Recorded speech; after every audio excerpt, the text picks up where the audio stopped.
శ్రీమన్నారాయణ అందరికీ నమస్కారం. మన వీడియోలో ఈరోజు విష్ణు సహస్రనామంలోని 44వ శ్లోకంలో ఉన్న నామాల యొక్క పూర్తి వివరణ తెలుసుకుందాము. వైకుంఠః పురుషః ప్రాణః ప్రాణదః ప్రణవః పృతుః హిరణ్యగర్భః శత్రుఘ్నో వ్యాప్తో వాయురధోక్షజః. వైకుంఠః ఈ సృష్టి నందు సకల శక్తులకు అంతర్యామి స్వరూపుడు పరమాత్ముడే. జీవులు అతడితో నిత్య సంబంధమును కలిగి ఉన్నాయి. జీవాత్మను పరమాత్మకు సామరస్య సంబంధం అనేది ఉందన్నమాట. అందుచేత అతడు వైకుంఠుడన చెప్పి ఇక్కడ మనం చెప్పబడుతున్నాము. ఈ సత్యమును గ్రహించకే మరి జీవులు పరమాత్మ కొరకు ఎక్కడెక్కడో వెతుకుతూ ఉంటారు. కానీ జీవాత్మే పరమాత్మ అనే సంబంధం అంటే మరి జీవాత్మకు పరమాత్మకు ఎలాంటి భేదము లేదు. జీవాత్మే పరమాత్మ అని తెలుసుకున్న రోజు మరి మన జీవులకు మోక్షం అనేది కలుగుతుంది. ఆ సత్యము గ్రహించక జీవులు పరమాత్మ కొరకు ఎక్కడెక్కడో వెతుకుతున్నారు. కనుక మరి జీవాత్మే పరమాత్మ కనుక శ్రీమన్నారాయణ్ణి వైకుంఠః అని చెప్పి ఇక్కడ మనం స్తుతించుకుంటున్నాము. తర్వాత నామం పురుషః. పురుషః అంటే దేహము. దేహం అనే దేవాలయమునందు కొలువై ఉన్న ఆత్మస్వరూపుడు శ్రీమన్నారాయణుడు.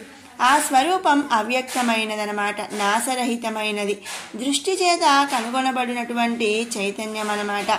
కనుక స్వామిని పురుషః అనే నామముతో మనం స్తుతించుకుంటున్నాము.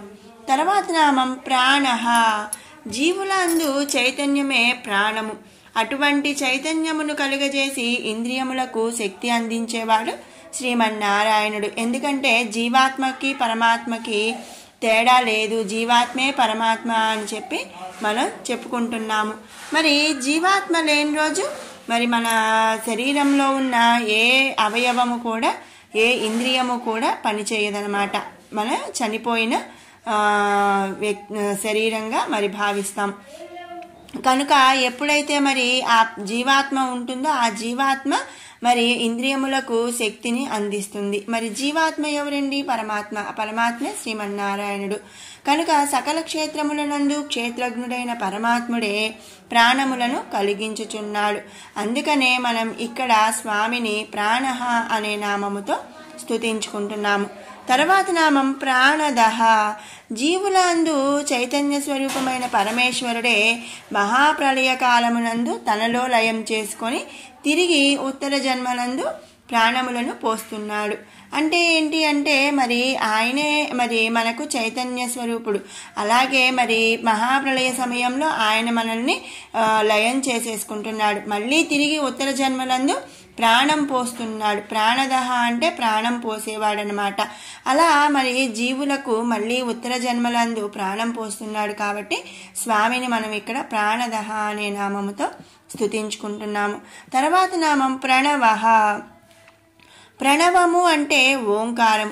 ఈ జగత్తునందు అతి అత్యుత్తమైనటువంటిది ఓంకారం. దీని నుండి మరి రూపాత్మక జగత్తు ఉద్భవించింది. పరమేశ్వరుడి విశిష్ట గుణముల చేత సకల జగత్తు ఆయనకి వశమై ఉండును అని మోక్షము కోరువారు, కోరికలతో ఉండువారు, భయముల చేత కష్టముల చేత పీడింపబడువారు అందరూ కూడా ఆయనకు నమస్కరిస్తారు. కనుక అతడు ప్రణవః అని చెప్పి నమస్కరింప తగినవాడనమాట. అందుకనే స్వామిని మనం ఇక్కడ ప్రణవః అనే నామముతో స్తుతించుకుంటున్నాము. తర్వాత నామం పృతుః. పరమేశ్వరుడు సర్వవ్యాప్తమై అతడు ఈ సకల జగత్తునందు కూడా వ్యాపించి ఉన్నాడు. మరి అతడు ఏ అవతారమును ధరించినను కీర్తి ప్రతిష్టలను భక్తజన నీరాజనాలను అందుకొనువాడు. కాబట్టి స్వామిని మనం ఇక్కడ పృతుః అనే నామముతో స్తుతించుకుంటున్నాము. తర్వాత నామం హిరణ్య గర్భః. హిరణ్య గర్భః బ్రహ్మదేవుడు అవతరించుటకు కారణమైన స్వర్గ అండము శ్రీ మహావిష్ణువు యొక్క వీర్యము చేత ఏర్పడింది. కనుక హిరణ్య గర్భ అని చెప్పి ఇక్కడ చెప్పబడుతున్నాడు. పరమేశ్వరుడు మొదట సృష్టి సంకల్పము చేత జలమును సృష్టించి అందు తన వీర్యమును వదిలాడట.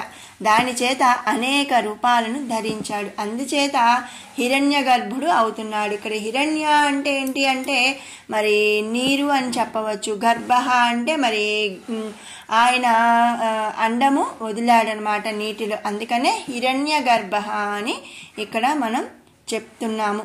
తర్వాత నామం శత్రుఘ్న, తన భక్తుల యొక్క బాహ్య అంతర శత్రువులను మర్దించువాడనమాట.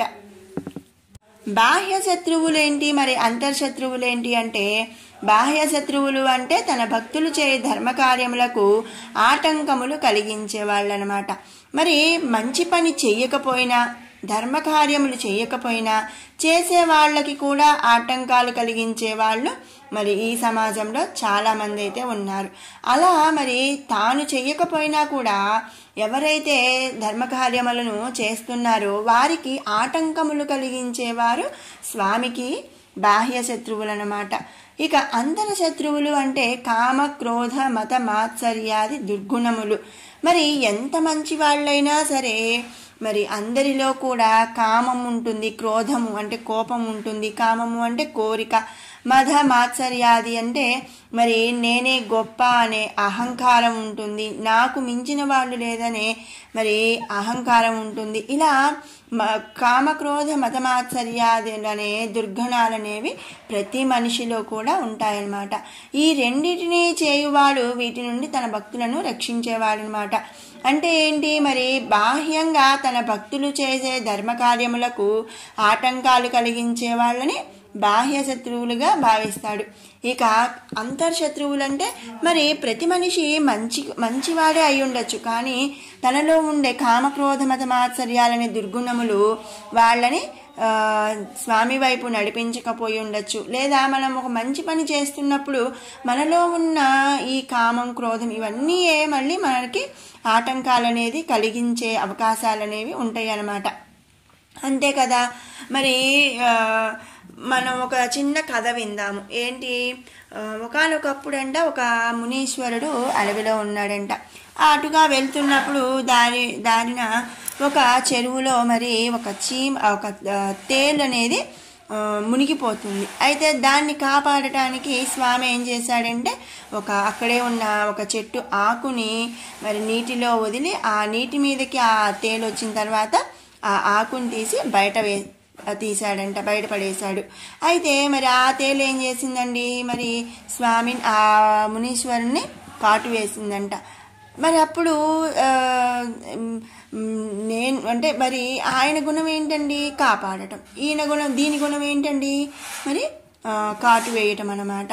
అంటే ఏంటి అంటే మరి మనం ఎంత మంచి చేసినా మనకి చెడు చేసేవాళ్ళు ఉంటారు. అలాంటి వాళ్ళని స్వామి బాహ్య శత్రువులుగా భావిస్తాడు. ఇక మనలో ఉన్న కామక్రోధాలు అంటే మనం ఎవరికైనా ఒక 10 రూపాయలు దానం చేయాలి, ఎవరైనా వచ్చి అడుగుతారు.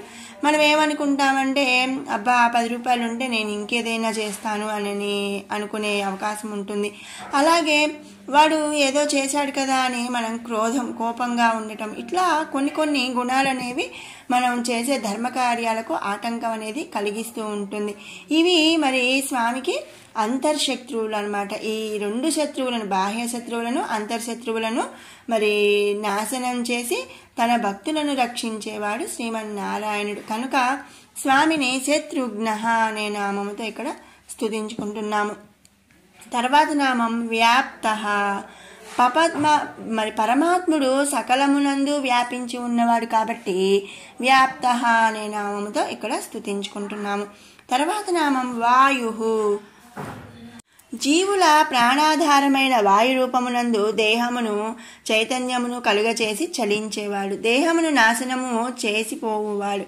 అంటే ఏంటి అంటే మరి మనలో ఈ జీవాత్మ ఆత్మ ఉన్నంత వరకే, మనలో ప్రాణం ఉన్నంత వరకే ఈ శరీరం, ఈ దేహం అనేది చైతన్యంగా కలిగి ఉంటుంది. మరి ఎప్పుడైతే ఈ ప్రాణం పోతుందో, ఈ ఆత్మ మరి వెళ్ళిపోతుందో దేహం అనేది నాశనం అయిపోతుంది అన్నమాట. అంటే మరి మనలో ఉన్న పరమాత్మే జీవాత్మ, ఈ ఆత్మే మరి ప్రాణాధారమైన వాయు రూపమునందు దేహమును చైతన్యము కలుగచేసి మనిషి దేహం అనేది చలించేలాగా చేస్తుంది. మరి ఆ దేహము నుంచి ఆ పరమాత్మ జీవాత్మ వెళ్ళిపోతే దేహం అనేది నాశనం అయిపోతుంది. కాబట్టి మరి జీవుల ప్రాణాధారమైన వాయు రూపము కాబట్టి వాయు అనే నామముతో ఇక్కడ స్తుతించుకుంటున్నాము. తర్వాత నామం అధోక్షజః. పరమాత్మ అక్షరాక్షరహితుడనమాట. స్థిరమైన వాడు. తన నుండి ఏది ఇచ్చినా, సృష్టి నుండి ఏది తీసుకున్నా అతని పరిమాణమునందు ఏ విధమైనటువంటి భేదభావము కలగదు. అంటే ఏంటి అంటే మరి ఎంత తీసుకున్నా కూడా తరగని వాడు శ్రీమన్నారాయణుడు అనమాట. కాబట్టి అంటే అస్సలు ఎంత ఖర్చు అయిపోయినా అది అలాగే ఉంటుంది, తరగదు. అందుకనే స్వామిని అధోక్షజః అనే నామంతో ఇక్కడ మనం స్తుతించుకుంటున్నాము. ఇది 44వ శ్లోకం యొక్క పూర్తి వివరణ. ఇప్పుడు 41వ శ్లోకం నుంచి 50వ శ్లోకం వరకు కూడా ఒకసారి పారాయణ చేసుకుందాము. ఉద్భవః క్షోభనో దేవః శ్రీగర్భః పరమేశ్వరః కరణం కారణం కర్తా వికర్తా గహనో గుహః వ్యవసాయో వ్యవస్థాపనః సంస్థానస్థానదో ధ్రువః పరద్దిః పరమస్పష్టః తుష్టః పుష్టః సుభేక్షణః రామో విరామో విరజో మార్గో నేయో నయో నయః వీరశక్తిమతాం శ్రేష్టో ధర్మో ధర్మవిదుత్తమః వైకుంఠః పురుషः ప్రాణः ప్రాణదః ప్రణవः పృథుః హిరణ్యగర్భः శత్రుఘ్నో వ్యాప్తో వాయురధోక్షజः ఋతుః సుదర్శనः కాలः పరమేష్టి పరిగ్రహः ఉగ్రః సంవత్సరో దక్షో విశ్రామో విశ్వదక్షిణః విస్తారస్తావరస్తానుః ప్రమాణం బీజమవ్యయం అర్థో నర్థో మహాకోశో మహాభోగో మహాధనః అనిర్విణ్ణః స్తవిష్టో భూర్ ధర్మయూపో మహాముఖః నక్షత్రనేమిర్నక్షత్రీ క్షమః క్షామః సమీహనః యజ్ఞయుజ్యో మహేజ్యశ్చ క్రతుః సత్రం సతాం గతిః సర్వదర్శీ నివృత్తాత్మా సర్వజ్ఞో జ్ఞానముత్తమం సువ్రతః సుముఖः సూక్ష్మः సుఘోషः సుఖదः సుహృత్ మనోహరో జితిక్రోధో వీరబాహుర్విదారణः స్వాపనః స్వవసో వ్యాపీ నైకాత్మా నైకకర్మకృత్ వత్సరో వత్సలో వత్సీ రత్నగర్భో ధనేశ్వరः. ఓం శ్రీమన్నారాయణాయ నమః.